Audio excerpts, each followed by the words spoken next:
Hey everybody, welcome to Neil Talks. My name's Neil, and it's time to talk the Rings of Power. So I've reacted to the first 2 episodes of this new series, everyone, and so have you. I think this is easily the show that has elicited the strongest, diverse response from commenters of anything I've done on the channel so far. There are people that love this new show, and there are people that have very negative feelings about it, and I think that's cool. I get both sides. There are people like me who aren't familiar with the non-Lord of the Rings writings of Tolkien.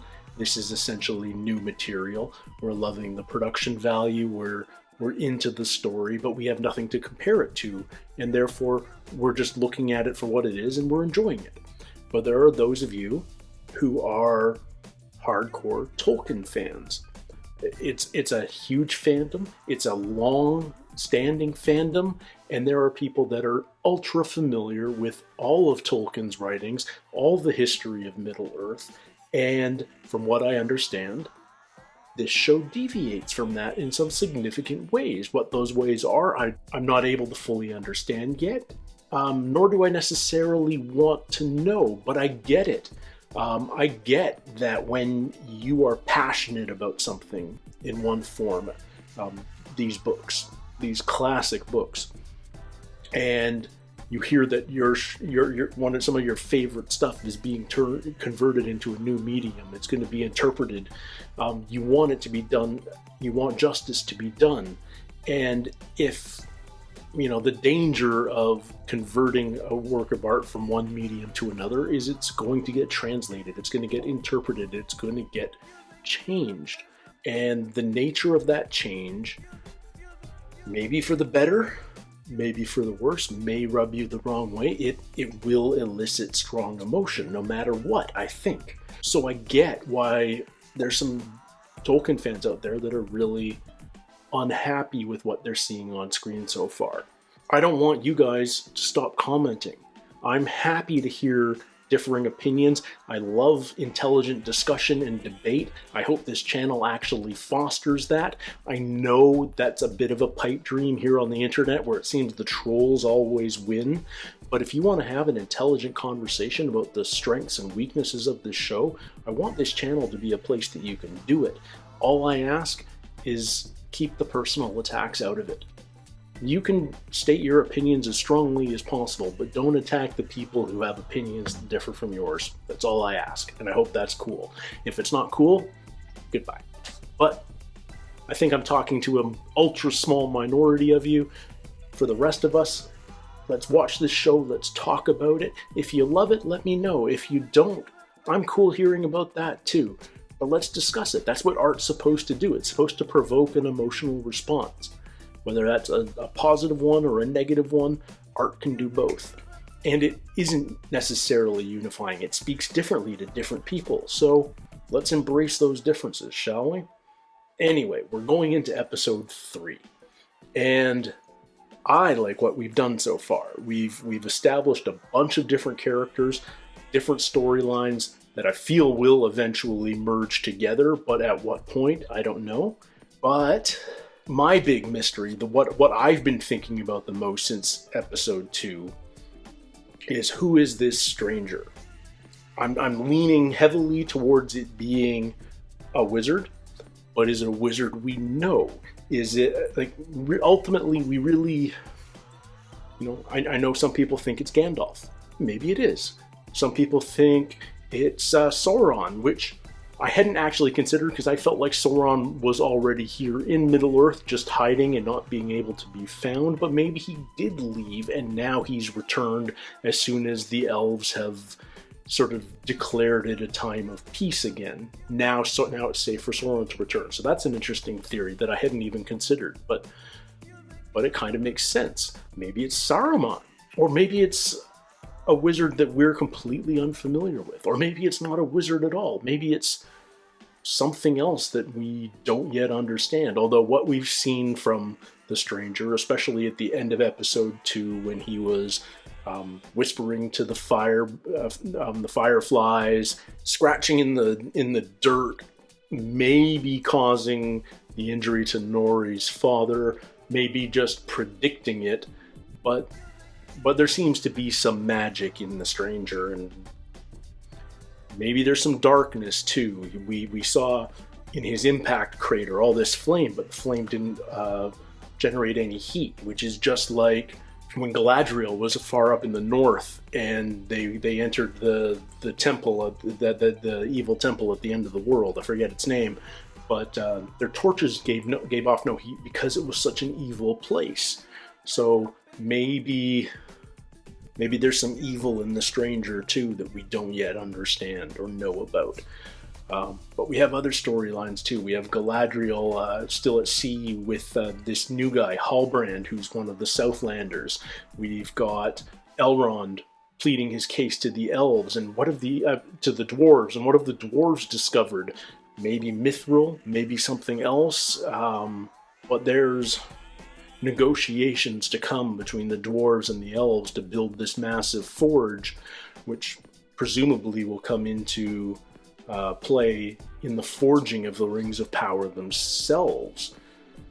I'm just ready to jump into it. I'm super curious whether the show is faithful to the source material or not. It's got my interest. I'm intrigued. I want to know more, and I want to see more of the world that they've created. So let's do that. Let's jump into episode 3. This one's called Adar, and I have no idea what that refers to, but I bet a bunch of you guys do. Oh yeah, and there's maybe pirates? Oh yeah, and Arondir's grabbed by the orcs. Presumably those are orcs. These are orcs, but they're like clad in like leathers and reptile skins and stuff. Not metal. Oh, and there's more prisoners. So this must be that whole village captive. For Adar. But not for you! Oh. For Adar. They speak quite intelligently for Adar. So is that their, like, god or... Oh. Another elf. They're all elves. Oh, so this isn't the village, the human village. And now we're on the Corsair ship, I'm guessing? She lives. Or maybe they aren't Corsairs at all. This seems awfully nice. Saviors or captives? It's not poison, if that's your concern. Not for humans, anyway.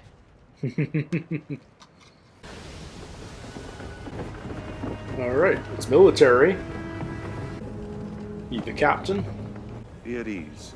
I'm obliged to deliver you safely to my betters. They will answer your questions, not I. To what port do we sail? Home.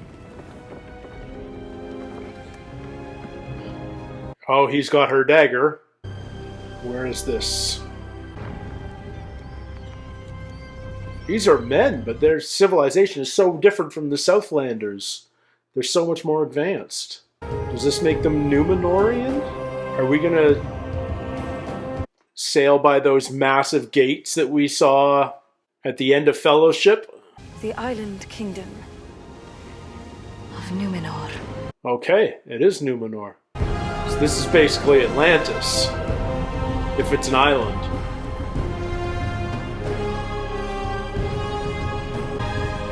Wow. I mean, it's the detail's insane. Do I detect a note of envy? Sorrow. Sorrow? Once elves came and went freely from these shores. In time, they broke off all contacts. Why? We may be about to find out. Alright. So they became anti-elf, even though they sided with the elves against Morgoth. I mean, the architecture's insane. It's like Minas Tirith to the 100th power. All we ask is that Numenor continue his mercy and grant us ship's passage to Middle-earth. It is because of the elves that you were given this island. Surely you can spare a few planks and a rudder. Perhaps it'd be better if we stay Stay? long enough to give you and your advisors adequate time to weigh our request. All right, interesting. My gratitude. Did he whisper something there? I have been searching for my peace for longer than you know. Please, let me keep it. He kind of wants to stay. He can fit in here. Peace could do you good as well. She doesn't want peace. She's fueled by anger and rage. That's what he did to the captain. Alright, she owes Halbrand a bit now. Tell me about this captain. His name is Elendil.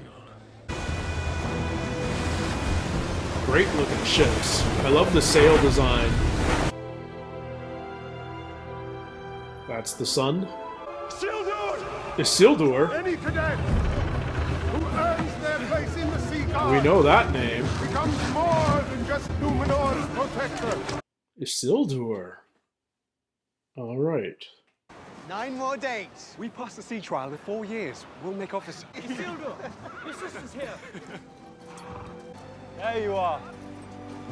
Beric, my boy. Put down the sketchbook for once. Where's father? Are you? An elf friend? I'm a loyal servant of Numenor. Then I shall have to ask you to perform a service.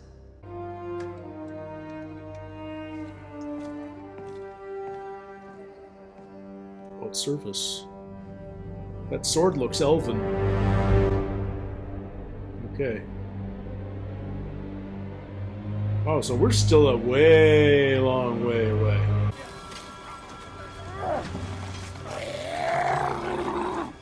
Oh, they don't like the sun. They're searching for something. Some sort of weapon, perhaps. Toiling nightly to find it for their leader. One the orcs speak of at near worship. Adar? It seems Morgoth has a successor. Adar. Is that Sauron? Sauron was said to have many names in days of old. Rip the whole stinking tree down! This tree sprang from the earth long before you crawled from whatever wretched place you grew. It has earned its place in these lands. Wearing an elven helm. You show strength. You've just earned your company. A water ration. I'd be suspicious as hell. Oh my god.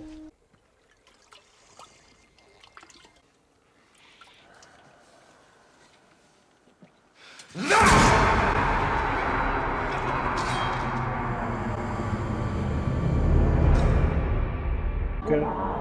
Jesus. The prosthetics on the orcs is amazing. That's his guard buddy. He's not gonna survive. I will cut it down! Oh, he gets an axe out of that though. Not just some bone hoe. Oh, brutal. The last beautiful thing in the Southlands.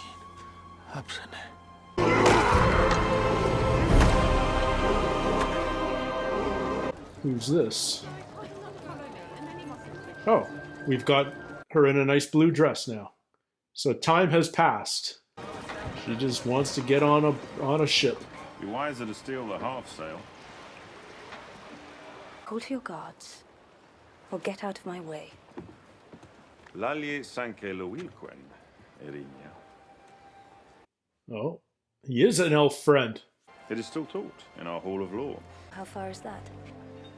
Quarter day's ride. Did you say ride? Man, these landscapes are crazy. I don't know a ton of Tolkien history, but I feel like what I do know of Numenor is it no longer exists in the Third Age. So I wonder if we're going to see what happens to it. It doesn't seem like a smart place to build a castle on top of an arch like that. Lend me that chance, please. You're a stout heart, lad. But until you've earned your guild quest, you can't forge steel in Numenor. No. Eating our food, drinking our ale. What will you take next? Our lands? Our trades? Don't forget your women. Next few rounds on me. Well, he's going to be stealing somebody's guild pin. Look where his hand is. Yep, there it goes. Right there. Oh, they're following him. Well, I thought it was worth a try. Don't do this.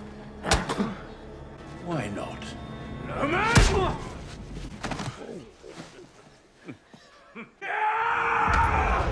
Because of this, the man can fight.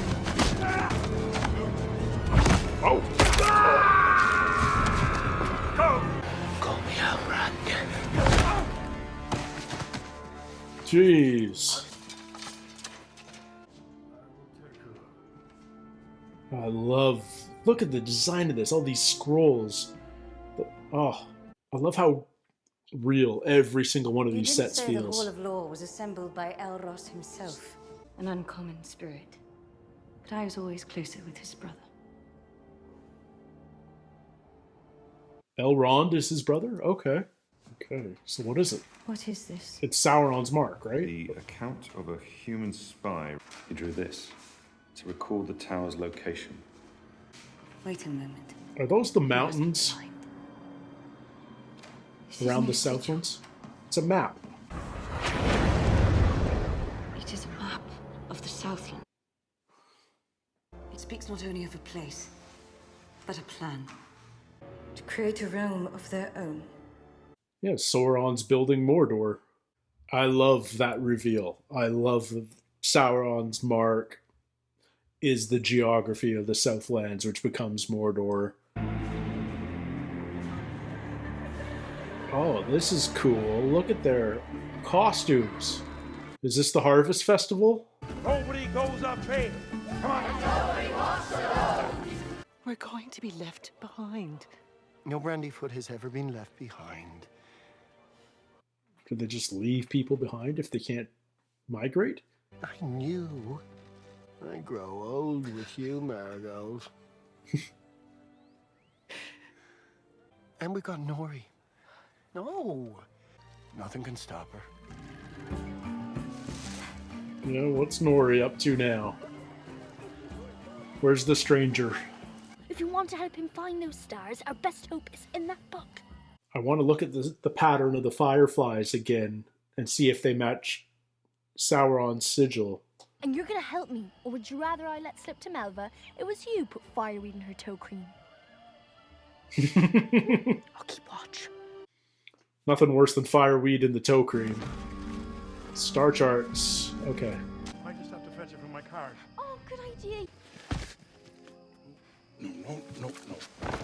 Are you all right? Yes. Almost done.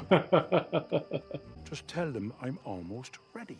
Right. No, I mean left. Yes. No, I'll tell him right now. I'll go straight now. Super spy.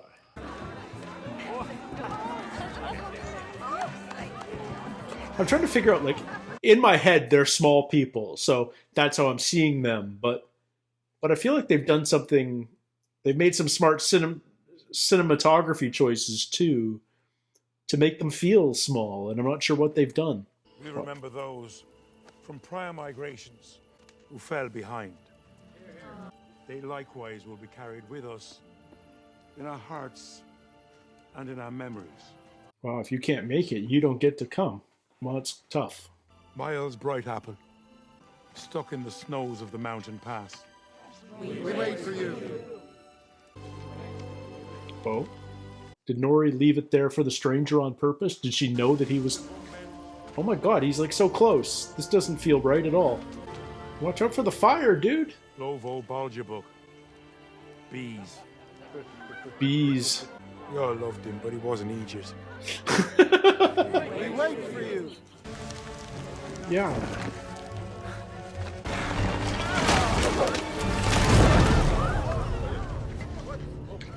Giant trap. No, He said your name. On the plus side, he could carry Dad. What? He was lost. Hurt. What was I supposed to do? Our laws are clear. Any Harfoot that breaks them is to be decaravaned. Decaravan. Banished. Tomorrow we depart as planned. Okay. And the Brandyfoot cart will be with us. At the back of the caravan. At the back? Can the stranger help? Do you think the stars reached down and touched you? Is that it? She kind of does, Do yeah. you think you're special? He is special. I can feel it. The Galadriel. Scourge of the Orcs. Never mind what she's the scourge of. Why is she in Numenor? Waiting for a ship to Middle-earth. Who gets to escort her back? Looking for a promotion, cadet. 9 days until the sea trial. You ready? I was thinking I might defer. What's he thinking? What's his plan? Anarion told me you deferred twice. Anarion? What's your brother have to do with this? Nothing. Well, slightly more than nothing. Thanks. The watery part of this world has a way of healing even the deepest of wounds. The way it's healed yours. Oh. And he's off. Batman. You do not belong on this island. If there's one of us that doesn't belong here, Alf, it's you. I'm not so sure of that anymore. You are more than you claim. I found this. What is it? Is that still the same thing, or is this something else? Yeah, this is something else. Ah, that's his crest. A man bearing that mark united the scattered tribes of the Southlands under one banner against the evil that now seeks to claim their lands. Talking about the birth of Gondor, basically? Your people have no king, for you are him. He's our Aragorn. I am not the hero you seek. For it was my family that lost the war. And it was mine who started it. Together we will redeem both our bloodlines. You're still short an army. Is she going to be on that sea trial? About to change. Or is she going to go with Isildur? So the king, who used to be king, but is now in exile, is in this tower, I'm guessing. There's our queen, his daughter. The moment we feared. The elf has arrived. So there was a prophecy, would be my guess. Okay. Look at these caravans, this is awesome. With camouflage, it's like just giant ghillie suits.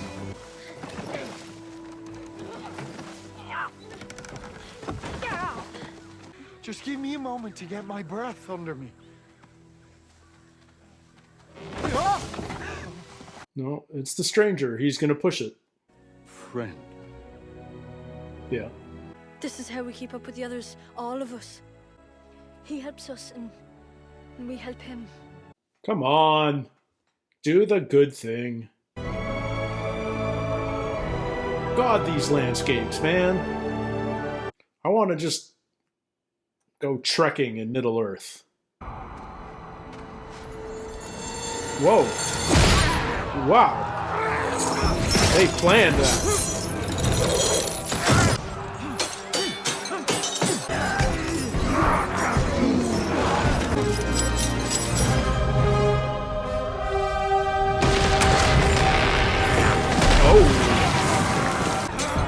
Release the warg! Wargs! How are they with sunlight? Probably just fine.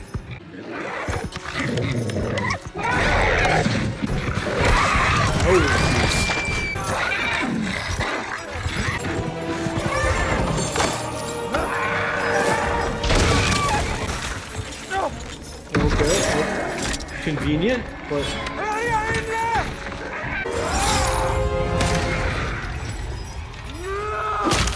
Just a stick. Just a stick. Any stick is a magic wand. Any puddle is a crystal ball. Whoa. Nice. Go, go, go, go. Oh no. Oh no, oh no, oh no. Oh no, oh no, oh no. Who got him? From where? Colonel! No!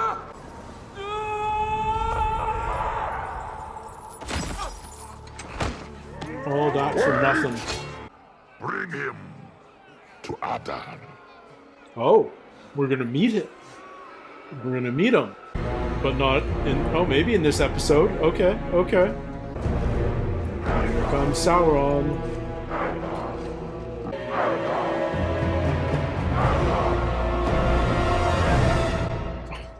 Come on. Kind of meet him this episode. Okay, I'm intrigued because I think we just kind of nailed our timeline. Unless I don't understand Numenor enough. But my understanding is Numenor, like they explained in this episode, Numenor is human just as the Southlands were, but the Southlands sided with Morgoth, and Numenor sided with the Elves in the Great War. And the Elves rewarded the Numenorians accordingly. Hence their thriving civilization today. And yet, for some reason, generations ago, the Numenorians decided elves were no longer welcome. And it feels, based on what we got from the Queen at the end there, that there must have been some prophecy. The day we feared has arrived. The elf has come. So there was some sort of prophecy where this elf would arrive, and what does that portend? I don't know, but I have a funny feeling Numenor doesn't survive into the Middle Earth of the... The Lord of the Rings is like during the Third Age, right? I don't fully know the ages of Middle Earth, but I don't think Numenor survives. But here on Numenor, we meet Isildur, son of Elendil. And we know Isildur is the guy who cuts the ring off the hand of Sauron in that great opening of Fellowship of the Ring. But he decides not to destroy it. He keeps it, and then, well, we know the story from there. But if that's the Isildur we just met, and I'm pretty sure it must be, I mean, I don't think there's a whole lot of like, oh yeah, that just happens to be the same name going on in stories like this. And he is human, then that great battle can't be too far off. So that's really interesting. So we're basically leading up straight into that history moment from Lord of the Rings itself. So how long does it take us to get there? But that also tells me that Isildur is going to end up in Middle-earth. He's going to leave Numenor. Is it because Numenor is destroyed, or is it because he has plans and means of his own to pursue? He doesn't necessarily want to take this sea test that I guess makes him like a full-fledged member of the Numenorian Navy. His sister just got into the Builders Guild. It wouldn't blow my mind if they're the founders of Minas Tirith. I don't know. And we're also, just at the very end, finally getting a glimpse of Adar, who we're 99% sure is Sauron, still in elven form, as opposed to just the giant eye that we know from Lord of the Rings. So, if that is indeed Sauron, Adar, then the stranger certainly isn't. And who is the stranger? Is he Gandalf? Is he Saruman? Is he another wizard entirely? Is he something else? But for now, he's with Nori. He's helping the Brandywines. Brandyfoots? I should know that. He's helping them with their migration because Dad's ankle is still a mess and he can't pull his own weight, literally. But based on the reactions of the rest of the Harfoots, I can't imagine that that's going to go over well with all the others, who are very much stay on the path, stay together, don't do anything to draw attention to yourself in any way whatsoever. The tallest milkweed gets snipped. And that's just so antithetical to what Nori feels. So I feel like banishment is on the horizon for her. Hopefully just for her and not her entire family, but who knows. But I could see her striking out with just the stranger, just the two of them. We learned more about Halbrand in this episode. He's our clear equivalent of Aragorn. He's the heir to the kingdom of the Southlands, but he isn't the king. And yet, so there's story there as to why he's the one that could reunite all the Southlands under a single banner. It's very much Aragorn's story. But, okay, now, here, I'm thinking now. Aragorn was descended from Isildur, right? And he wasn't immortal like the elves. Numenorians live longer lives than normal humans, don't they? So maybe we're still a ways away from Isildur and the great battle against Sauron.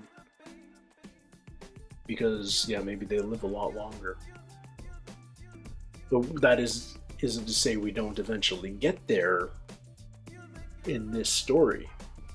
Maybe just not this season, maybe it's seasons away before we get to that part of the story. But we're seeing a lot of things that are very reminiscent of what we know in the future. These sort of proto-orcs who wear robes and bone helmets and cruder instruments, but they're tunneling, they're sensitive to the sun, they're better spoken than the orcs we know from the future, but obviously less technologically advanced. Saruman was very instrumental in basically building the factory at his tower that created all this armor and metal weaponry and all of that. The metal tools and weapons are here, but they're fewer and cruder. But yeah, cool to see them. I love how real it all feels. Like I'm sure there's CGI in practically every frame of this show, but so much of it is practical set and practical props and practical prosthetic makeup and real costumes. I'm thinking stuff like the Harfoot's caravans and stuff. It all feels like a team of artisans actually made these things, and the actors are really working with them in real locations, and it lends so much verisimilitude to the world that you believe all the other things you see, like when you see these massive sweeping shots of Numenor. I don't know what the name of the capital city is. Did they tell us? But that massive, beautifully architecturally intricate city. Yeah, of course that's CG, but it looks gorgeous because we're not being beaten over the head with CG in every shot. I think that there's a danger in if you're testing our suspension of disbelief with every frame, then sooner or later we give up. But if you give us a bunch of frames that just, for all intents and purposes, are real in front of us, then we're totally cool with the times where you really do push us. And I walk away seeing that city going, I know that's a 3D digital model rendered, but man, does it look good. And I buy it. And there's these notes of the future all over the place on this show. The architecture is so reminiscent of some of the architecture we're so familiar with from the Lord of the Rings trilogy, for instance. The weapons, there's a through line from what we're seeing now to what we know in the future, even though it's thousands of years away. I thought Arondir was going to engineer his escape. They almost got there, and yet some unseen archer took out his captain from his little outpost, and he got hauled back down. And now he's going to face Adar, presumably at the start of next episode. Sauron goes by many names. I wonder what Adar means in Orcish or Elvish or whatever its root is. But yeah, man, I love the quality of the production of this show. Obviously, they spent a ton of money on this show. We know that. It was making the news how much money they were spending, but it's showing up on screen, and that's wonderful. It doesn't feel wasted. Whether Amazon decides it was worth it or not, that's an economic decision that gets made, in their boardrooms. But at least we're getting a gorgeous looking show. And I'm wondering if that's enough to bring around those of you who have a loyalty to the original work. I wonder how... I know we've strayed from the original in numerous ways. I don't know what all of them are, but you've been sure to tell me that there are differences, and I take you at your word. Like, I don't know how I would react if one of my most beloved books from my past was converted into television and they changed a bunch of it. I don't know how I would react, so I'm certainly not judging, but I do wonder whether it's possible to appreciate this for what it is. Do you feel that it's beautiful? Do you feel like it looks like Middle Earth and Numenor? Do you feel like these characters are worth learning more about? And are you invested in their story, even if it is a new story to you? Even if it's different from the story that you thought you were going to be told? I'm genuinely curious. I recently reacted to Sandman, and it's one of my favorite stories from comics, and I was nervous as heck when I heard it was going to be adapted, and I was really pleasantly surprised, and a lot of that, I'll be honest, is because of how faithful it was. But there certainly were changes from the original to the televised version, and I could appreciate why those changes were made. But on the whole, I think it was a very faithful adaptation, so I don't think I'm facing the same challenges that fans of the Silmarillion, for instance, are feeling watching this. But I would love to hear from the fans of Tolkien, and I think I will. You guys have made yourself vocal already, and I'm sure you'll continue to do so, and I look forward to hearing your thoughts. I genuinely do. Just as I asked earlier, please just keep it civil, keep it friendly, keep it an intellectual discussion, and please, no personal attacks. But everything else, talk about what you like, talk about what you don't like. I'm really curious. It's a huge undertaking for anyone to try and adapt something that is so firmly entrenched in culture, like The Lord of the Rings, like all of Tolkien's work. I'm a fan, but I would love to hear from people who may feel differently. And I'm super excited for next week. I really am. So until then, everybody, take care, stay healthy. We'll see you soon. Cheers.